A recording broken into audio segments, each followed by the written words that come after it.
What's going on, YouTube? IAMJERM here. I know I've been telling you guys 2022, one of my big goals is to start adding interview content to my repertoire. And today we are kicking that off in a big way. We are joined by the TSM Vice President of Esports, Dominic Kallas. Thank you so much for your time today, Dominic. How's it going? It's going great. We just a lot of exciting things this week. From our Dota team dropping to finally being able to play Valorant again. To having our full LCS roster. Here in scrimming. There's a lot of really cool good things going on right now. Yeah, no, that's awesome. And I know, TSM fans are going to be very excited. I definitely wanted to say congratulations on the big Valorant victory today. I was just watching Thank that you. right before we jumped on here. That's got to be, Thank you. an exciting start to the season. Yeah, a lot of these games are warm up games, and you're playing against five guys who just got a squad together. But again, give them a lot of preps or props for doing that. But again, it just feels good to have the guys on stream. You definitely saw 30-40K bump. When TSM is playing now compared to where the numbers are now. So it always feels good that TSM can deliver that kind of value to the community and bring those sort of eyeballs to the stream. So it's really cool. Yeah, no, I know people are really excited for that. Obviously, TSM didn't have the longest run in Valorant last year, and fans are just really excited to have them back. And hopefully this will be a little bit longer season. We'll get to see some more of them, but either way, it's Exactly. nice to have TSM back. And then obviously LCS right around the corner. That should be exciting as well.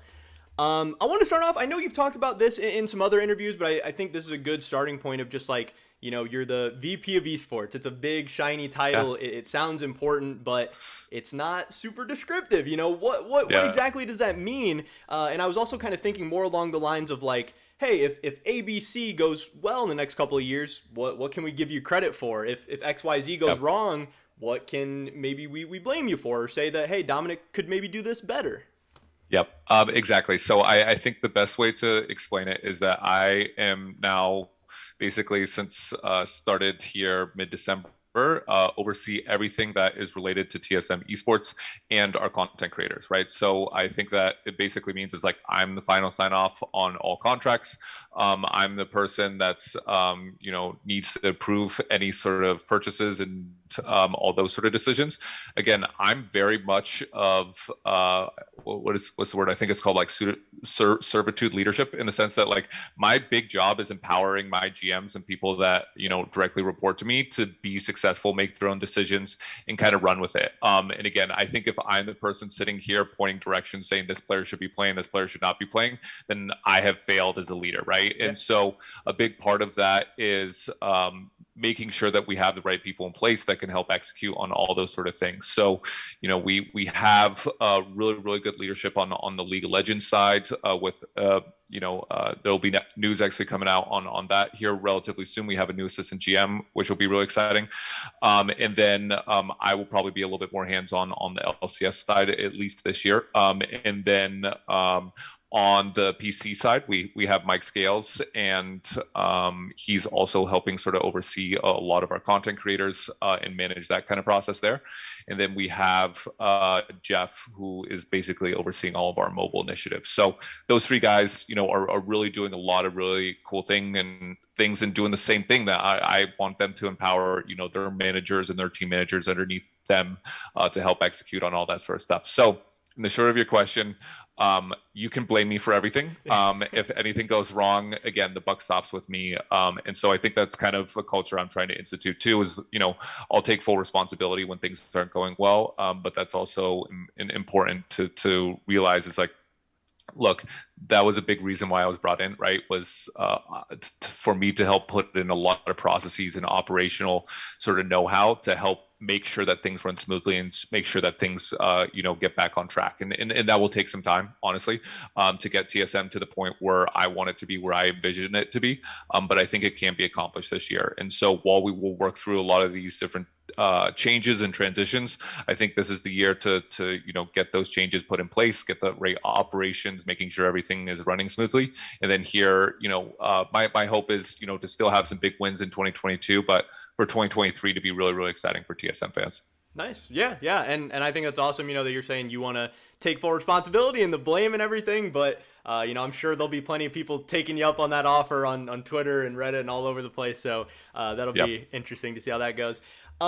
So for you specifically, like as the VP of Esports, I know you hinted at a little bit. Hopefully stuff starts picking up in 2022 or whatever. But what are some of your goals for 2022 beyond? I know you hinted at that a little bit, but like, what does a successful tenure as the VP of Esports look like for you? What is the things that Yeah. you feel like you need to, some of the bars you need to get TSM to in the next couple of years or whatever? Yeah, definitely. I think the biggest thing for me is making sure that our teams are at least getting to championship level events, right? Mm-hmm. You can't win the championship if you're not showing up for the tournament. It's a great point. And so I think that's delivering on key wins, winning regional tournaments, and being successful in that efforts. I mean, we already saw that with Apex last weekend, winning the North American Championship and that sort of stuff. And so I think continuing on that path of success and continuing to win domestically so that you can show up and be there on the day to win, have a shot to win the championship, is what I view as success, right?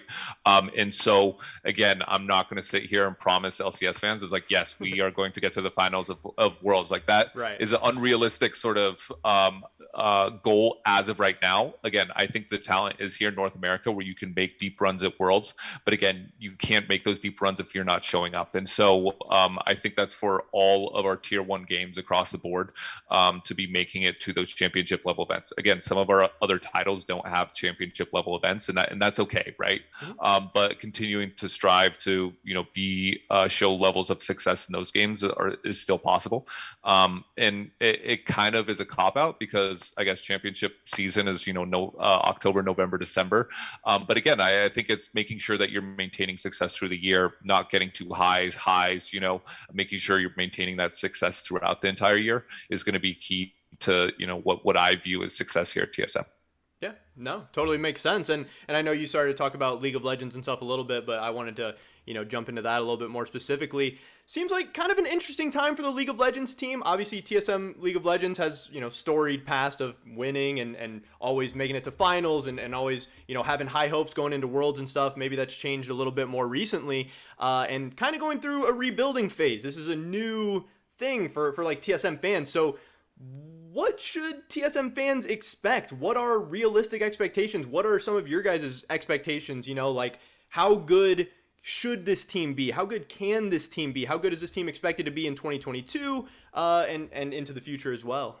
Yeah, and to be honest, I can't even give you a full answer on that. And I think the reason for it is again, COVID really screwed us this offseason, right? I think we were really planning on having all the guys in Asia and being able to do some boot camping there and really kind of having a little bit more time. But we rushed everybody back here with all the circumstances that they were and did the best that we could. And I think it wasn't just us, right? There was multiple teams in the LCS that ran into these issues, whether it's visa issues, but almost all related to COVID. And so no one is to blame for that.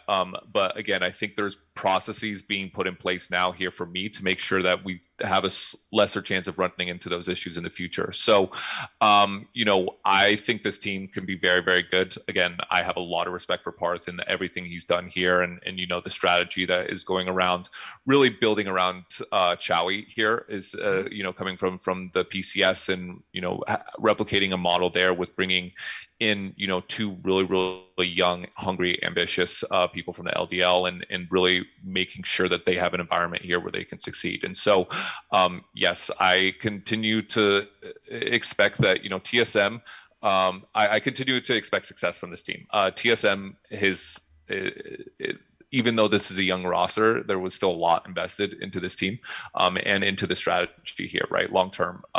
And you'll kind of see that throughout the season as some of the people that are behind the scenes become more forward facing. And so I think it's really exciting. I think this is a really interesting strategy here going forward, and I think we have the right people in place to help execute on it. Again, a big part of this team's success is going to be communication and working together. And the whole staff here knows that. And so I think it's a little short-sighted to expect success right out of the gate. Right. But understand that these guys will quickly scale up over time as they get more games together, as hopefully Champions Q comes out here soon, and these guys can all be working together in that as well. And so I think a lot of these things that will develop here throughout the spring split will really help these guys get ready for summer and really, make sure that we have a good strong shot of making it to Worlds. Because again, that's the expectation. That's not the goal. Mm-hmm. Yeah, no, it totally makes sense, and I appreciate a lot of the stuff you're saying. I know you talked a little bit about how much investment and everything is going into this, and the fan base, and I think a lot of people around the LCS are kind of divided right now with like the two sides of like we hear the big investment that's going into TSM, but we also hear rebuilding. We also heard from Reggie and stuff this offseason that hey, we got this new FTX money, but maybe we're not looking to spend it. Some people took that as TSM maybe being a little cheap or maybe looking to, make more of a financial decision here. But, we know that you're saying you're all about winning and we want winners and the expectation is winning. So what's that kind of been like having to balance, the financial aspect with the winning aspect and putting that all together? Yeah, I think a little bit of the rebuilding is more around rebuilding of culture, right? And so I think that is something that's changing here. That hey, we really wanted to invest in a couple young, really hungry guys. I think a lot of times when imports come to North America, a lot of it's they've had a successful career in their own region, and then they're coming here to retire here in North America, right? And so I think when you talk about rebuilding, it's rebuilding the mindset and the idea of what an import is here and what is the strategy, right? And so for investment, it's like these guys weren't cheap. The other players that we've built around the team are not cheap, right? Like I think if you look at TSM, I'd still say we're in the top half of spending on a whole basis whenever those numbers come out, and I haven't even seen them, so I need to probably take a look at that. But Mm-hmm. I would say that also it's just being smart with your money, right? Like just because there's a lot of big flashy names out there, winning the off season does you no good in the middle of the season, right? Yeah. So I think it's changing that mindset as well, where it's like we spent strategically this season, and that doesn't necessarily mean that we were cheap. It just means that we just put a little bit more data and research behind every dollar that we spent, and that it wasn't something that we're just going to blow on big flashy names and say, hey, we won the off season, and then have it all fall apart. There was a lot of strategy and boot camps and scrims and all these sort of things that we did all around the world to make sure that we picked up the right players, and I think we really did. And so it's just making sure that we bring all those pieces together to be successful. Yeah, no, I think that makes a ton of sense. And something I want to hit on that you just said was talking about the difference between, most imports are coming over as established names. These are guys who, we've seen them have success at Worlds or they're world champions, and they're coming over to North America with big brands. And maybe LCS fans or Western fans have already seen them perform really well with their favorite teams East or at Worlds or whatever. But what TSM's doing this year is bringing in players from the East and players that obviously TSM expects to be very, very good, but they don't have those established brands and the fans aren't as familiar with them. And I know that is a little maybe scary to some TSM fans or a little questionable, or I think some people are worried about how this is going to affect content or how this is going to affect the popularity of TSM and stuff overall. So can you talk to a little bit about your guys' strategy with kind of marketing and making content around some more unknown imports, so maybe guys who don't even speak English super well, and how you think that's going to work with your North American audience, your Western audience, that type of stuff? Yeah, so to be 100% honest, like again, my job title as VP of Esports is to focus on our esports side of the team, right? So we have some really really smart people here around content and marketing that are dealing with a lot of those other sort of side other initiatives. They're not side initiatives. I mean, it's a core focus and it's a core pillar to the TSM brand. But again, I can't really speak that much to that because again, it really really helps when you don't have the same people at the top dealing with everything. Mm-hmm. If you have people in their own swim lanes that are really focused on what they're supposed to be really really good at. And so again, my focus is going to be on the performance basis and the success of the team, and I'll let the other really smart people here manage a lot of the content, the marketing, and how that's branded. Yeah, no, sounds good. Makes a ton of sense. That was something where Yeah, I think a lot of people are kind of curious if that factors into 100%. decisions at all, or how that kind of stuff works. No, no, it's a good point if you bring it up on that. No, where we did not go out and find players because of the number of Twitter followers that they have. This was really, there was a lot of work and there was a lot of effort put behind, the boot camps that Parth and Peter did.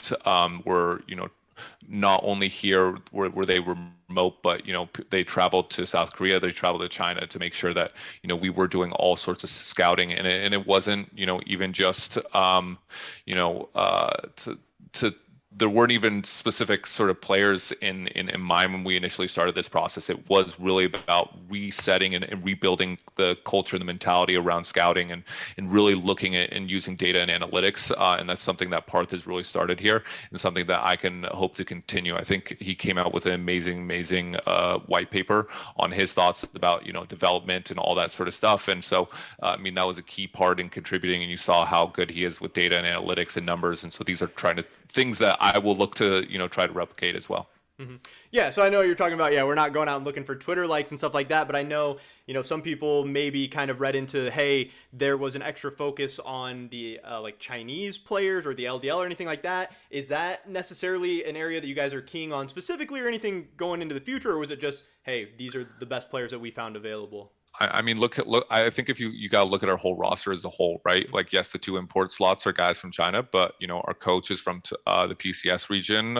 We got, Huni and Tactical are guys that have connections back to South Korea, and so I think it really just it's multicultural, right? And so I don't think it's appropriate to just say, hey, we're just one thing, or hey, we're another thing. It's, again, I think it's more of just resetting a culture and a mindset that a lot of these guys all kind of sync up together on that aspect, and so that's something that we're looking forward to execute on. Mm-hmm. And you just kind of felt like they fit in the best to everything you guys were looking for. Mm-hmm. Yeah, makes sense. I wanted to ask you about a couple players specifically. I know recently, Huni has arrived in the United States and stuff, and I know there was the quote that came out from, I think, Dunk and Spica that, like, Huni got green card gapped or whatever. And I think a lot of people didn't obviously necessarily understand what that meant. And I think, some people were kind of confused about the whole green card thing. Not that you have to totally go into the whole situation, but is this something that is going to be like an issue going forward into the future? Like, is every year this going to be something we have to worry about? Is that situation resolved? Do you have any idea? Yeah, I think it's just COVID, right? Like, to tell you the truth, like, COVID slowed down processing times, and there's certain processing paperwork and stuff that you need to get done to get a certain player into North America if they're not a U.S. citizen. We just ran into some of those hurdles, right? And so making that switch in the pivot that we had to, over the Christmas holiday season, of basically saying, hey, we're not able to do a boot camp in Asia. We got to send everybody back to the U.S. Again, starting that paperwork and getting everything processed there just took time. Right. And I think everyone ran into different hurdles. And to tell you the truth, it's not the same process for every single person. It's like you could get one person that is just inside of that government entity that's slow at handling that paperwork, and it gets pushed, another 4 days. And next thing you know, you're dealing with mass delays. And so, again, I'm going to chalk it most of this stuff up to COVID. Like, if this sort of stuff wasn't going on, you don't deal with a lot of these visa issues that you have going on, and people, trying to process so many different documents. And so, it just happens. Mm-hmm. Yeah. And I think obviously at the end of the day, we are all very, very thankful that it seems like for week 1, everyone, it seems like most of the LCS teams kind of got it figured out. So hopefully, we'll have a nice start to the season. So that's obviously exciting. One other player that I think everyone is very, very curious about, as TSM is kind of in this new era. It seems like some faces are dropping off. People are like, who's going to be the next face of the franchise, who we're going to build around, who can we get excited about. I know people have questions about Spica right now. Obviously, Global Contract Database says he's in the final year of his contract. Obviously, I know you can't talk about anything like that too much, but just kind of wondering if you have any kind of statement or anything for the TSM fans about Spica.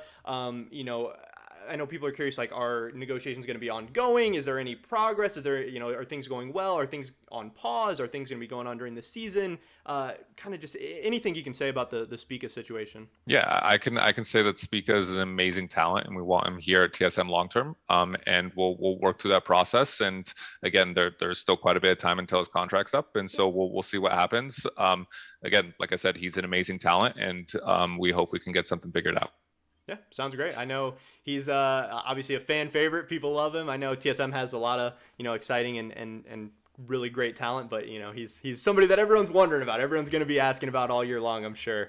One other thing, I know you have talked a lot about how, you think North America's pretty good. I know you've hinted at, hey, we have some talent here. We'd be fine with scrimming the teams here. We think the infrastructure here is really, really great. And I know you've said that, hey, you think North America actually can win at some of these international events and stuff.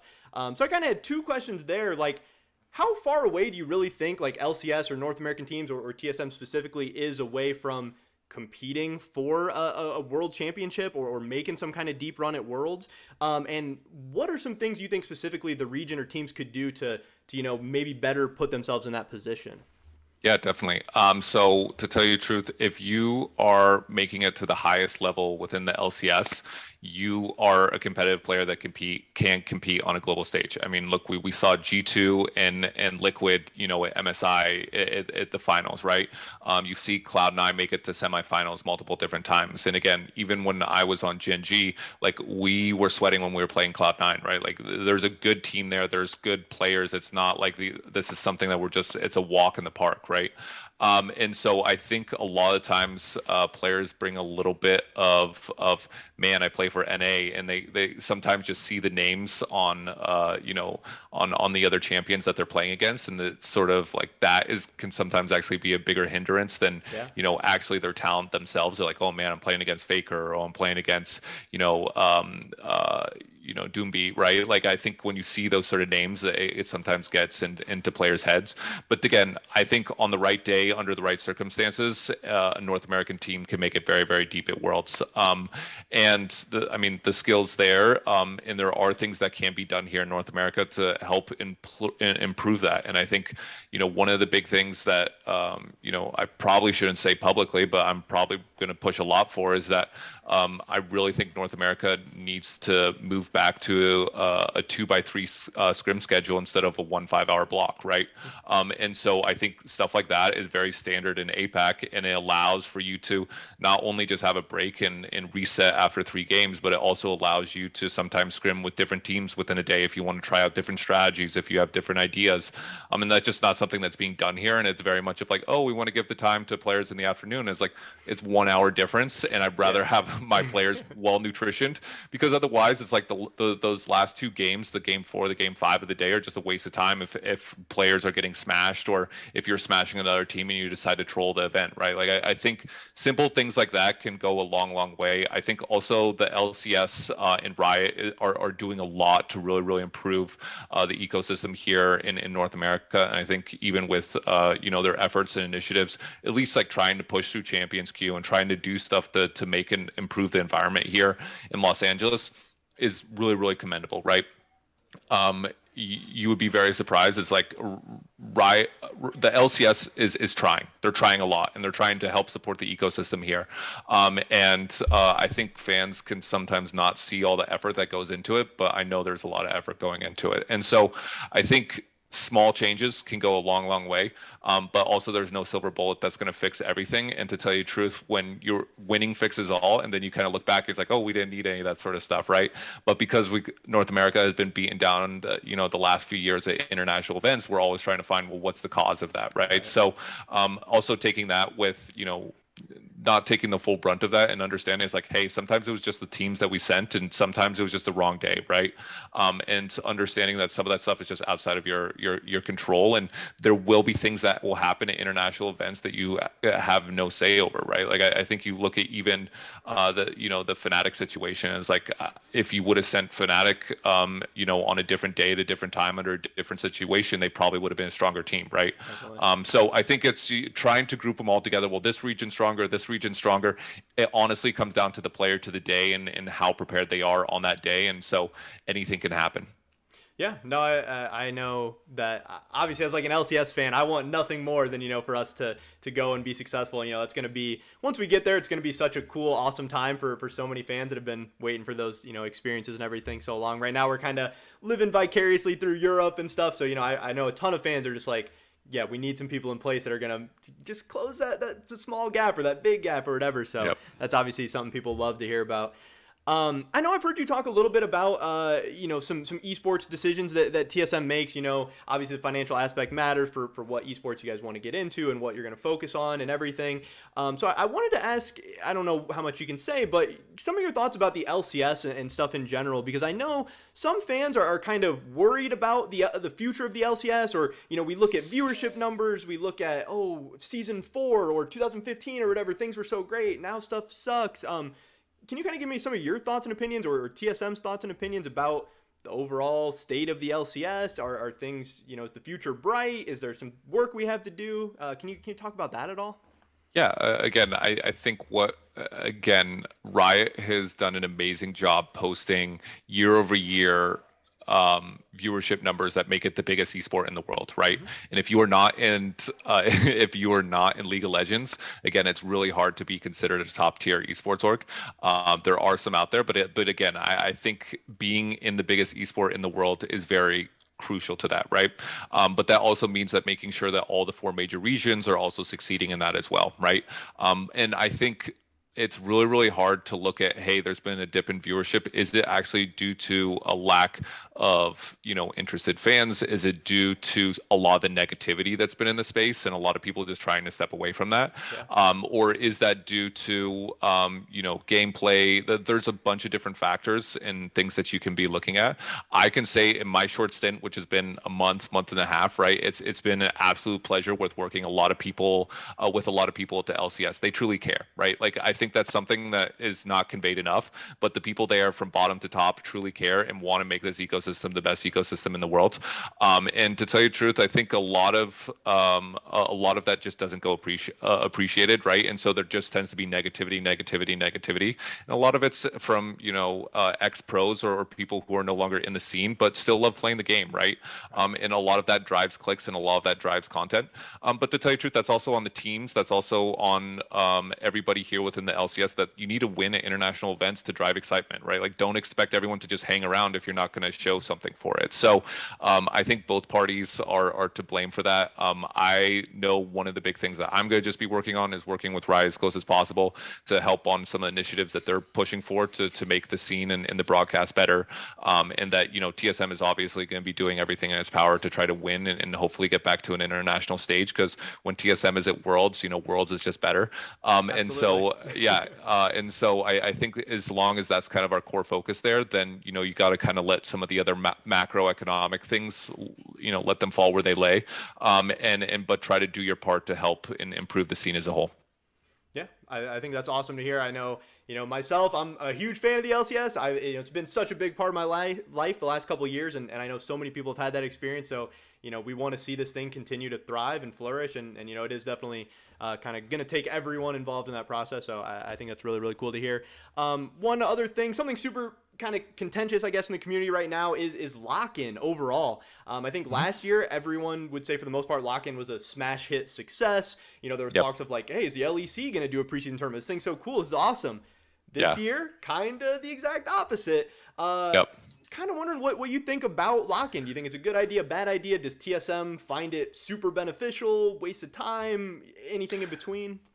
Again, we did everything in our power to try to get our players back here as soon as possible so that we could participate in that tournament and the media obligations that come before that. And so again, we tried everything, and a lot of this stuff is like, it's COVID related, it's visa related, it's things that are outside of our control, and there's a lot of other teams that got whacked with that as well, right?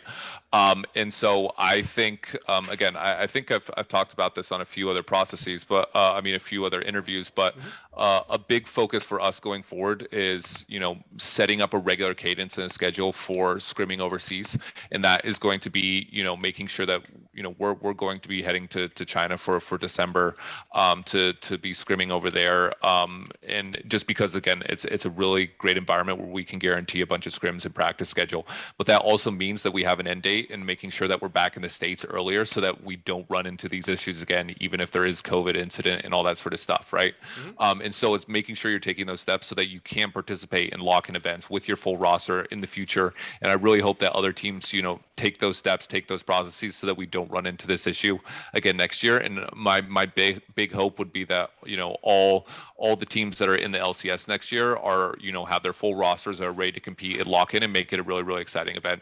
Because again, I really got to applaud our academy team that they have been playing so many games lately, and are Yeah. honestly probably like even a little burnt out and need this weekend to recover from the basis of that. They were prepping for lock-in and for the academy league that was starting as well. Did an amazing job, came up, even beat an LCS org with their full roster and all that sort of stuff. And it was a really, really, like, again, they hats off to them for being able to do all that. But again, in an ideal situation, we would have had all of our guys here, had an amazing offseason boot camp, have everyone ready and be able to participate in lock-in. But again, COVID, visas, a lot that screwed up a lot of those plans, and also just processes that weren't in place before I got here, and I quickly wanted to make those changes.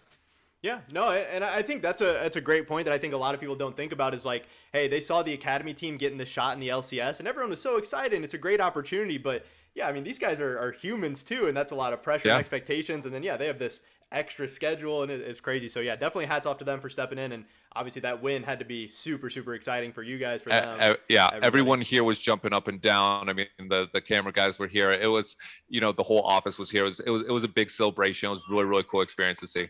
Yeah, no, and I think obviously that speaks a ton to what's going on over at TSM too. That everyone's so supportive and getting behind them, and that culture and everything that you were kind of speaking towards. So I think that's really really exciting. That's something that kind of human element that we talked about before that people will Yeah. just love to see. It makes you guys more relatable, everything like that. That was kind of everything I had. I wanted to Cool. give you a chance at the end to kind of wrap things up to let everybody know like this is a weird time for TSM. A lot of TSM fans, or maybe not even TSM fans, are kind of on the fence right now. Like, is this when I jump ship? Is this when I find my new team? Do I stick this out with TSM? Like, in your Yep. opinion, 2022 and beyond, why should me or anyone else be a fan of TSM? What's kind of the pitch? Yeah, definitely. So I think again, the last LCS win for TSM was 2020, so it really wasn't that long ago. Yeah. But I can say, as an organization that expects win after win, like the Yankees, like the Lakers, like the Dallas Cowboys, it's a baseline expectation, right? And so I think again, it's really instilling not just the expectation, but also making sure that the support systems are in place to help make sure that those successes can happen time and time again, right? It's really easy to sit here and say I expect things and I want things to happen now and I want to win, but what the difference is I think I'm doing a lot of things. I think my team, which again I work with some really really smart, incredible, hardworking individuals, where we're implementing a lot of different things and changes to help make sure that those successes can be done on a more repeatable basis. And everything from there's a bunch of different stuff I wish I could talk about, but sometimes I get too excited. Right. But I think the future is really bright for TSM. But I will say, look, like 2022 is going to be a year where we're going to be implementing a lot of these changes and processes and things, the boring stuff that needs to happen, so that you can make sure that you have a really strong foundation, so that the business can continue to succeed and grow from there. And it will take some time. So again, wins are not going to come flooding out the door, even though we had an amazing, great win last weekend with Apex, and we'll hopefully have many wins, more wins here in 2022. But expect this is the year that we're gonna, try to set the ship right, and really, really get excited here for next year for 2023. Yeah, that's awesome. I'm so excited about that. I know, love or hate TSM. I think everybody knows, like, hey, the LCS playoffs, like you said, Worlds, esports in general is just better when TSM is good. It's better when Exactly. TSM's at the events. Even if you just want to root against them, it's still, hey, that's still better for everyone. So I'm so excited about a lot of stuff you're saying. Obviously, hey, I got my TSM stuff on today. I hope 2022 is going to be a great year. Thank you so much, Dominic, for hopping on. I appreciate it so much. Hopefully you guys did enjoy this interview. Definitely drop a like if you guys did enjoy it. That would be awesome. Hopefully we catch you guys in the next one. But until then, peace.